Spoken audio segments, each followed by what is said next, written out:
Bonjour, une petite vidéo pour les terminales commerce qui vont passer donc l'épreuve pour obtenir la mention européenne. Donc je suis en train de vous faire une petite colonne sur le mur et donc j'ai mis un exemple de sujet puis je vais mettre d'autres choses. Donc certains d'entre vous sont très inquiets là-dessus.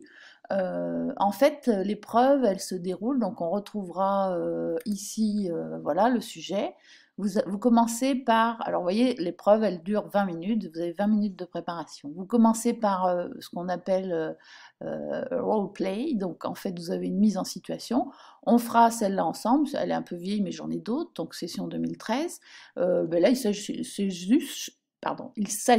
juste de vendre des vêtements, selling clothes. Donc on vous explique dans quelle entreprise vous travaillez et un peu la typologie du client pour que vous puissiez vendre.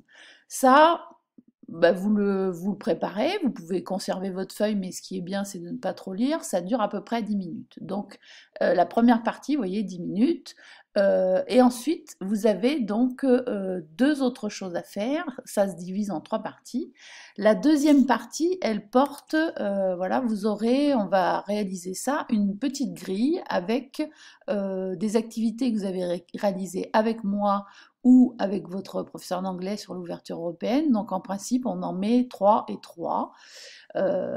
Bien sûr, ce qui est embêtant pour vous cette année, c'est que, bah, effectivement, en principe, il faut parler de sa mobilité, c'est-à-dire quand vous êtes parti, donc vous n'avez pas eu cette mobilité, donc on peut faire quelque chose sur bah, votre stage que vous avez fait en France. Et ensuite, donc, ben, vous serez interrogé, donc ça c'est la deuxième partie, vous serez interrogé sur une activité qu'on a fait ensemble. Donc ça peut être, par exemple, quand on a fait Shopping and Coded, là, la rentrée, on va faire ça. Et ça se termine comme ça. Alors, ce n'est pas une épreuve facile parce qu'elle est décomposée en trois parties. La première partie plutôt sympathique parce qu'il suffit juste de se mettre dans le rôle. Et puis ensuite, parler de son stage en anglais, je pense que vous l'avez déjà fait avec votre professeur d'anglais, mais de toute façon, on s'entraînera. De toute façon, il faut que vous preniez ça, alors, comme un petit challenge, mais il faut surtout pas se mettre la pression. Si vous réussissez, c'est la cerise sur le gâteau, cherry on the cake.